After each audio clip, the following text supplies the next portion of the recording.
मेरा नाम नैना और मैं अपने माँ बाबूजी और बड़े भैया भाभी भतीजे राहुल के साथ एक छोटे हंसते खेलते हुए परिवार में रहती हूँ। हम सबकी जान राहुल में बसती है। माँ और बाबूजी राहुल को अपने सीने से लगा के रखते हैं। एक दिन की बात है, नई हुंडई की क्रेटा कार दरवाजे के सामने आकर खड़ी हो गई थी। शायद भैया के ससुराल वाले आए थे। बाबूजी चुपचाप दरवाजे पर हाथ जोड़कर खड़े हो गए और माँ, जो पीछे घर की सफाई कर रही थी, भाभी की आवाज़ लगाते ही हड़बड़ी में घर से पुरानी साड़ी में ही बाहर आई, क्योंकि भैया के ससुराल वाले बहुत पैसे वाले थे। भैया ने भाभी से लव मैरिज की थी।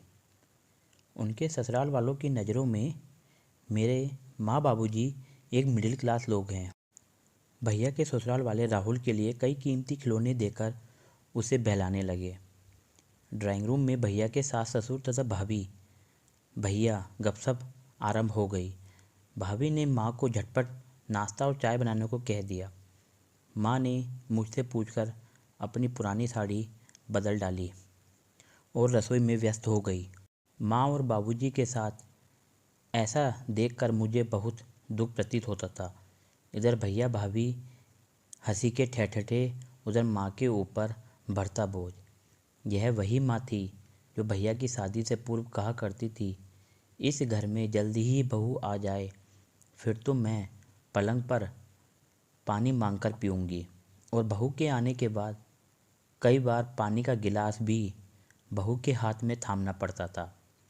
जिस दिन भैया के ससुराल वाले आते थे, माँ चाय के कप और बर्तन धोने का काम और भी फुर्ती से करने लगती थी।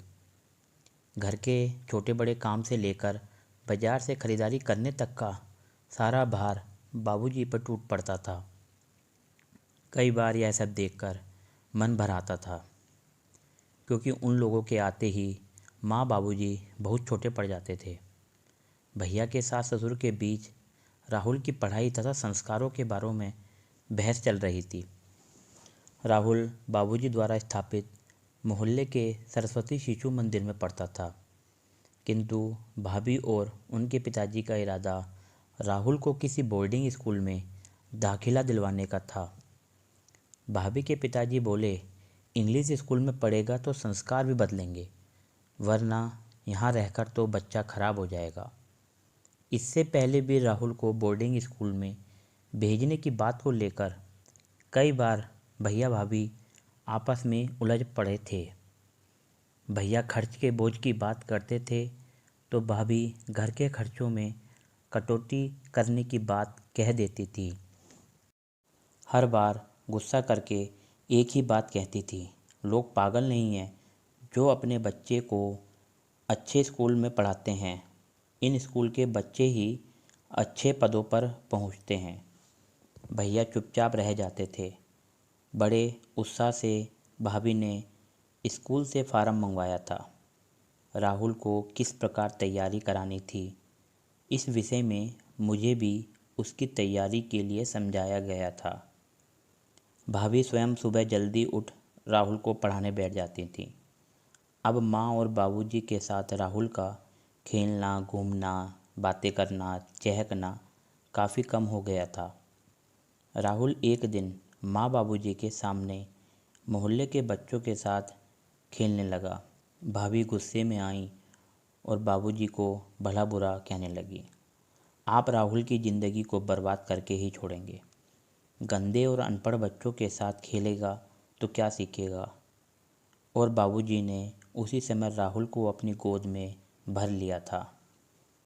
भाभी की बातें सुनकर मेरे दिल में हलचल सी मच गई थी।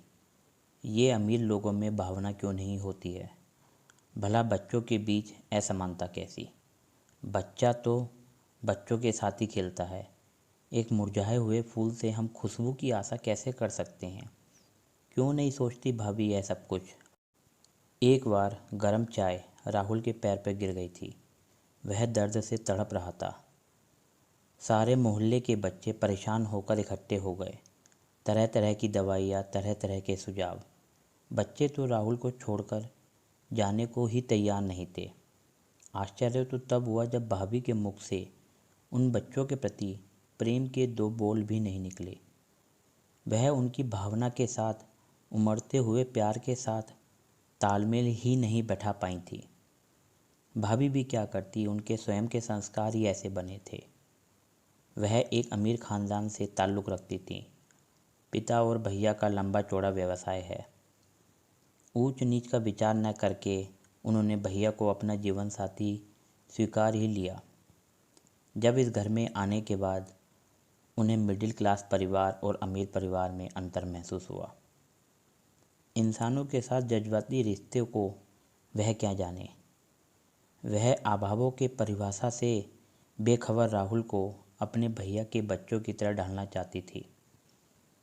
भैया की औकात, भैया की मजबूरी, भैया की हैसियत का अंदाज़ा होकर भी वो भैया पर अपना दबाव बनाए रखना चाहती थी। कभी कभी ग्लानि तो भैया पर भी होती थी। वह कैसे भाभी के सांचे में डल गए। क्या वह भाभी को अपने अनुरूप नहीं ढाल सकते थे। इधर राहुल टेस्ट में पास हो गया था। भाभी की खुशी का ठिकाना ना रहा हो, मानो उनकी कोई मन मांगी मुराद पूरी हो गई हो। जुलाई से राहुल को स्कूल में भेजे जाने की तैयारी होने लगी थी। नए कपड़े बनवाए गए थे। जूते, टाई तथा अन्य कई ज़रूरत की वस्तुएं खरीदी गई थी। अब तो भाभी राहुल के साथ टूटी फूटी अंग्रेजी में बातें भी करने लगी थी। उसे शिष्टाचार सिखाने लगी थी। भाभी राहुल को जल्दी उठा देती थी। बेटा, देखा नहीं तुम्हारे मामा के बच्चे कैसे अपने हाथ से काम करते हैं। तुम्हें भी काम स्वयं करना चाहिए। थोड़ा चुस्त बनो। भाभी उस नन्ही सी जान को चुस्त बनाना सिखा रही थी, जिसे खुद चुस्त का अर्थ मालूम नहीं था। माँ और बाबूजी राहुल से अलग होने की बात सोचकर अंदर ही अंदर विचलित हो रहे थे। आखिर राहुल के जाने का निश्चित दिन आ गया था। स्कूल ड्रेस में राहुल सचमुच बदल गया था। वह जाते समय मुझसे लिपट गया। मैंने उसे बड़ा प्यार से पुचकार कर समझाया, तुम वहाँ रहने नहीं, पढ़ने जा रहे हो। वहाँ तुम्हारे जैसे बहुत से बच्चे होंगे। उनमें से कई तुम्हारे दोस्त बन जाएंगे।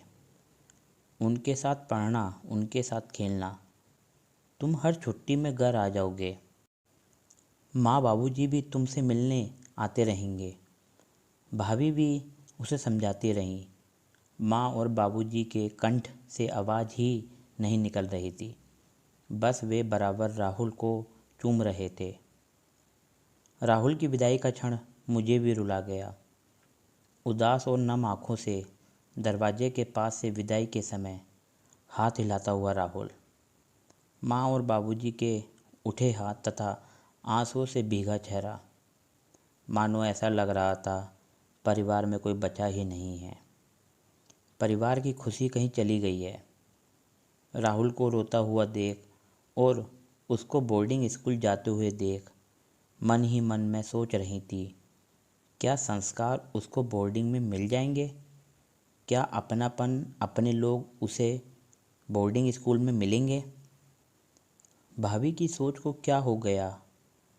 जो संस्कार बड़ों की छाया में मिल सकते हैं, वो उसको अनजाने बोर्डिंग स्कूल में अपनों से दूर कहाँ मिलेंगे।